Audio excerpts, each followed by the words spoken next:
दोस्तों, पांचवें test match से तुरंत पहले टीम इंडिया के हेड कोच गौतम गंभीर ने लिया बड़ा फैसला। खतरनाक प्लेइंग 11 का ऐलान करते हुए गौतम गंभीर ने टीम में कर दिया एक दो नहीं बल्कि चार बड़े बदलाव, जिसे देखकर तो इंग्लैंड की टीम थर थर कांपने के लिए मजबूर हो गई। तो आखिर गौतम गंभीर ने किन किन खिलाड़ियों को बाहर का रास्ता दिखाया है और कौन कौन से नए प्लेयर्स को मौका दिया है? गौतम गंभीर द्वारा घोषित की गई टीम इंडिया की नई प्लेइंग 11 के बारे में तो हम आपको जरूर बताएंगे, लेकिन दोस्तों उससे पहले आप सभी को क्या लगता है, भारत और इंग्लैंड के बीच खेले जाने वाले पांचवें टेस्ट मैच को कौन सी टीम जीतेगी? आप खुद नीचे कमेंट करके बताइए। दोस्तों, जैसा कि आप सभी जानते हैं, भारत और इंग्लैंड के मैच में टेस्ट सीरीज खेला जा रहा है। ये सीरीज अभी इंग्लैंड के पक्ष में है। इंग्लैंड की टीम ने अब तक 2 मैच जीते हैं, जबकि टीम इंडिया अब तक एक टेस्ट मैच ही जीत पाई है, जबकि पिछला टेस्ट मैच यानी कि चौथा टेस्ट भारतीय बल्लेबाजों के शानदार बैटिंग की वजह से ड्रॉ हो गया था।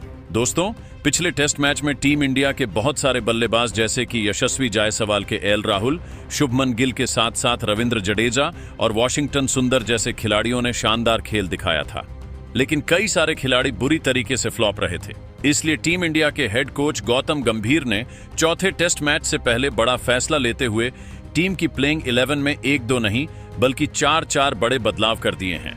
तो दोस्तों, वीडियो को अंत तक जरूर देखिएगा। हम आपको गंभीर द्वारा घोषित की गई नई प्लेइंग 11 को बताने वाले हैं कि आखिर इसमें किन किन खिलाड़ियों को मौका दिया गया है। दोस्तों, चौथे टेस्ट के ड्रॉ होने के बाद टीम इंडिया के हेड कोच गौतम गंभीर ने अपनी टीम के प्रदर्शन पर प्रतिक्रिया देते हुए कहा कि हमारी भारतीय टीम टेस्ट क्रिकेट में दुनिया की सबसे मजबूत टीमों में से एक है। चौथे टेस्ट में हमने शानदार वापसी की, लेकिन कुछ खिलाड़ियों का प्रदर्शन अभी भी वैसा नहीं है जैसा हम उम्मीद करते हैं। हमें ऐसे खिलाड़ियों की जरूरत है जो हर मौके का फायदा उठाएं और टीम को जीत दिलाने के लिए 100% दें। पांचवें टेस्ट में हमें कोई कसर नहीं छोड़नी है। इस बयान के बाद गौतम गंभीर ने पांचवें टेस्ट के लिए अपनी नई प्लेइंग 11 का ऐलान किया, जिसमें 4 बड़े बदलाव शामिल हैं। तो चलिए अब हम एक एक करके उन बदलावों के बारे में विस्तार से बात करते हैं। पांचवें टेस्ट के लिए गौतम गंभीर द्वारा घोषित नई प्लेइंग 11 में पहला बड़ा बदलाव बल्लेबाजी क्रम में देखने को मिला है। चौथे टेस्ट में साई सुदर्शन को मौका दिया गया था, लेकिन वह इंग्लैंड की मुश्किल परिस्थितियों में अपनी छाप छोड़ने में नाकाम रहे।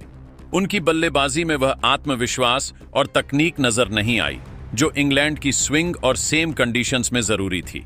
इसलिए गौतम गंभीर ने साई सुदर्शन को बाहर करते हुए अनुभवी बल्लेबाज करुण नायर को टीम में वापस लाने का फैसला किया है। करुण नायर को चौथे टेस्ट के लिए प्लेइंग 11 से बाहर कर दिया गया था, लेकिन अब उनकी वापसी से भारतीय मध्यक्रम को मजबूती मिलने की उम्मीद है। करुण नायर ने 2016 में इंग्लैंड के खिलाफ टेस्ट मैच में 13 शतक लगाकर अपनी क्षमता का परिचय दिया था। उनकी तकनीक और धैर्य टेस्ट क्रिकेट के लिए बिल्कुल उपयुक्त मानी जाती है। इंग्लैंड की पिचों पर उनकी अनुभवी बल्लेबाजी भारतीय टीम को स्थिरता प्रदान कर सकती है। गौतम गंभीर का यह फैसला अनुभव और युवा जोश के बीच संतुलन बनाए रखने की उनकी रणनीति को दर्शाता है। पांचवें टेस्ट के लिए दूसरा बड़ा बदलाव विकेट कीपिंग डिपार्टमेंट में हुआ है। चौथे टेस्ट में ऋषभ पंत ने शानदार बल्लेबाजी की थी, लेकिन वह चोटिल हो गए। उनकी चोट की वजह से गौतम गंभीर ने युवा विकेटकीपर बल्लेबाज ध्रुव जुड़ैल को प्लेइंग 11 में शामिल करने का फैसला किया है। ध्रुव जुड़ैल ने घरेलू क्रिकेट में लगातार अच्छा प्रदर्शन किया है और रणजी ट्रॉफी में अपनी बल्लेबाजी और विकेट कीपिंग से चयनकर्ताओं का ध्यान खींचा है। ध्रुव जुड़ैल की आक्रामक बल्लेबाजी और तेज तर्रार विकेट कीपिंग टेस्ट क्रिकेट में भारत के लिए एक नया आयाम जोड़ सकती है। ऋषभ पंत की गैर मौजूदगी में ध्रुव जुड़ैल के पास यह साबित करने का सुनहरा मौका है कि वह लंबे प्रारूप में भी अपनी प्रतिभा दिखा सकते हैं। इंग्लैंड की मुश्किल परिस्थितियों में उनकी तकनीक और धैर्य की परीक्षा होगी। पांचवें टेस्ट के लिए तीसरा बड़ा बदलाव बॉलिंग डिपार्टमेंट में देखने को मिला है। चौथे टेस्ट में शार्दुल ठाकुर ने बल्लेबाजी में कुछ रन जरूर बनाए, लेकिन विकेट निकालने में कामयाब नहीं हो सके जो उनसे उम्मीद की जाती थी।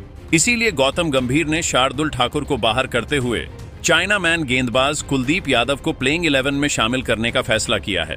कुलदीप यादव की वेरिएशंस और गुगली इंग्लैंड के बल्लेबाजों के लिए एक बड़ा खतरा बन सकती है।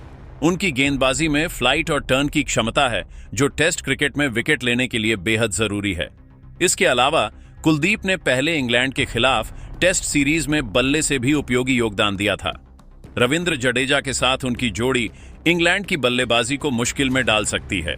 कुलदीप की वापसी से भारतीय स्पिन आक्रमण को नई धार मिलेगी। गौतम गंभीर द्वारा घोषित की गई नई प्लेइंग 11 में 5वें टेस्ट के लिए चौथा और आखिरी बदलाव तेज गेंदबाजी विभाग में हुआ है। चौथे टेस्ट में अंशुल कंबोज को मौका दिया गया था, लेकिन उनकी गेंदबाजी में वह धार और कंसिस्टेंसी नहीं दिखी जो इंग्लैंड जैसे मजबूत बल्लेबाजी क्रम को रोकने के लिए जरूरी थी। इसीलिए गौतम गंभीर ने अंशुल कंबोज को बाहर करके युवा तेज गेंदबाज अर्शदीप सिंह को टेस्ट डेब्यू का मौका देने का फैसला किया है। अर्शदीप सिंह ने T20 और वनडे क्रिकेट में अपनी स्विंग गेंदबाजी से सबका ध्यान खींचा है। उनकी गति और स्विंग टेस्ट फॉर्मेट में भी कारगर हो सकती है। इंग्लैंड की पिचों पर अर्शदीप की लेफ्ट आर्म पेस गेंदबाजी एक नया आयाम जोड़ सकती है। यह उनका पहला टेस्ट होगा और वह इस मौके को भुनाने के लिए बेकरार होंगे। क्या अर्शदीप इंग्लैंड के बल्लेबाजों को अपनी स्विंग से परेशान कर पाएंगे? ये देखना बेहद दिलचस्प होगा।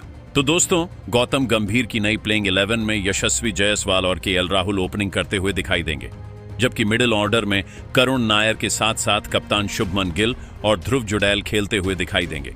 इसके अलावा इस टीम में रविंद्र जडेजा और वॉशिंगटन सुंदर तो रहेंगे ही, जबकि तेज गेंदबाजी विभाग में अर्शदीप सिंह, जसप्रीत बुमराह और मोहम्मद सिराज टीम की जिम्मेदारी संभालेंगे। वहीं स्पिनर के रूप में कुलदीप यादव को मौका दिया गया है, जिनकी वासी लंबे समय के बाद हुई है। तो दोस्तों, ये रहे 4 बड़े बदलाव जो टीम इंडिया के हेड कोच गौतम गंभीर ने 5वें टेस्ट मैच के लिए किया है।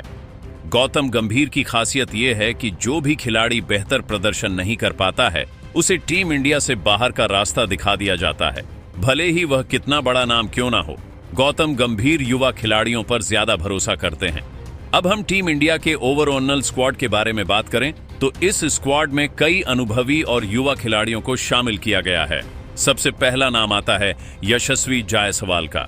जायसवाल ने पिछले कुछ समय में अपनी बल्लेबाजी से सभी को प्रभावित किया है।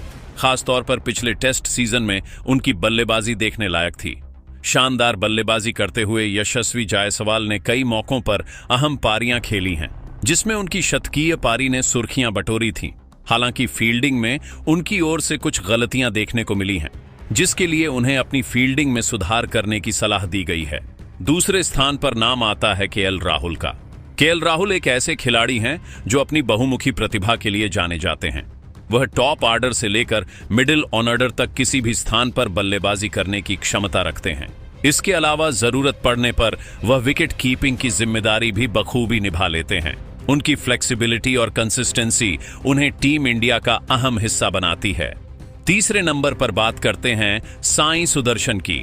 साई सुदर्शन एक उभरते हुए बल्लेबाज हैं, जिन्होंने डोमेस्टिक क्रिकेट और IPL में अपने प्रदर्शन से सबका ध्यान खींचा है। चौथे नंबर पर नाम आता है शुभमन गिल का, जो इस स्क्वाड के कप्तान हैं। गिल ने अपनी बल्लेबाजी और नेतृत्व क्षमता से सभी को प्रभावित किया है। वह टॉप ऑर्डर में रन बनाने के साथ साथ अपनी कप्तानी से भी टीम को दिशा प्रदान करते हैं। 5वें नंबर पर बात करते हैं अर्शभ पंत की, जो स्क्वाड के उपकप्तान और विकेट कीपर हैं। पंत ने टेस्ट क्रिकेट में अपनी आक्रामक और बेखौफ बल्लेबाजी से एक अलग पहचान बनाई है। उन्होंने कई बार भारत को मुश्किल परिस्थितियों से निकालकर जीत दिलाई है। उनकी विकेट कीपिंग और निचले क्रम में रन बनाने की क्षमता टीम के लिए अमूल्य है। छठे नंबर पर नाम आता है नीतीश कुमार रेड्डी का। नीतीश एक उभरते हुए ऑलराउंडर हैं, जो बल्ले और गेंद दोनों से योगदान दे सकते हैं। उनकी तेज गेंदबाजी और मिडिल ऑर्डर में उपयोगी पारियां खेलने की क्षमता उन्हें इस स्क्वाड में एक महत्वपूर्ण स्थान देती है। 7वें नंबर पर बात करते हैं रविंद्र जडेजा की। जडेजा एक अनुभवी ऑलराउंडर हैं, जिन्हें 3D प्लेयर कहा जाता है। उनकी गेंदबाजी, बल्लेबाजी और फील्डिंग तीनों ही विभागों में उनका योगदान अनमोल है। वह विकेट लेने वाले गेंदबाज के साथ साथ जरूरत पड़ने पर उपयोगी रन भी बनाते हैं। 8वें नंबर पर नाम आता है ध्रुव जुडैल का। ध्रुव एक युवा और प्रतिभाशाली विकेट कीपर बल्लेबाज हैं। डोमेस्टिक क्रिकेट में उनके शानदार प्रदर्शन ने उन्हें इस स्क्वाड में जगह दिलाई है। वह निचले क्रम में आक्रामक बल्लेबाजी करने की क्षमता रखते हैं और पंत के साथ मिलकर विकेट कीपिंग की जिम्मेदारी साझा कर सकते हैं। 9वें नंबर पर बात करते हैं अभिमन्यु ईश्वरण की। अभिमन्यु एक ठोस तकनीक वाले ओपनिंग बल्लेबाज हैं, जिन्होंने डोमेस्टिक क्रिकेट में लगातार रन बनाए हैं। टेस्ट क्रिकेट में वह अपनी जगह पक्की करने के लिए बेताब होंगे। 10वें नंबर पर नाम आता है शार्दुल ठाकुर का। शार्दुल एक तेज गेंदबाजी ऑलराउंडर हैं जिन्होंने पहले भी टेस्ट क्रिकेट में अपनी छाप छोड़ी है। उनकी गेंदबाजी के साथ साथ निचले क्रम में बल्लेबाजी करने की क्षमता उन्हें इस स्क्वाड में खास बनाती है। 11वें नंबर पर नाम आता है जसप्रीत बुमराह का। बुमराह भारतीय तेज गेंदबाजी आक्रमण के अगवा हैं। उनकी सटीक यॉर्कर स्विंग और गति किसी भी बल्लेबाजी लाइनअप को ध्वस्त करने की क्षमता रखती है। वह इस स्क्वाड के सबसे बड़े हथियार हैं। मेन मोहम्मद सिराज, प्रसिद्ध कृष्णा, अर्शदीप सिंह, करुण नायर, वाशिंगटन सुंदर, कुलदीप यादव और आकाशदीप जैसे खिलाड़ी भी शामिल हैं। मोहम्मद सिराज अपनी आक्रामक गेंदबाजी के लिए जाने जाते हैं, जबकि प्रसिद्ध कृष्णा और अर्शदीप सिंह तेज गेंदबाजी में गहराई प्रदान करते हैं। करुण नायर मिडिल ऑर्डर में अनुभव लाते हैं।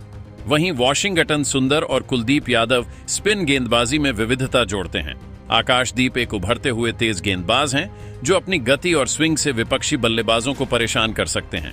तो दोस्तों, यह रही गौतम गंभीर द्वारा घोषित की गई टीम इंडिया की नई प्लेइंग 11 जो इंग्लैंड के खिलाफ 5वें और अंतिम टेस्ट मैच में खेलते हुए दिखाई देगी।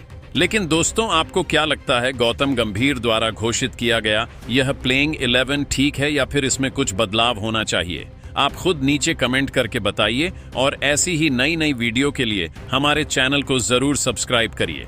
धन्यवाद।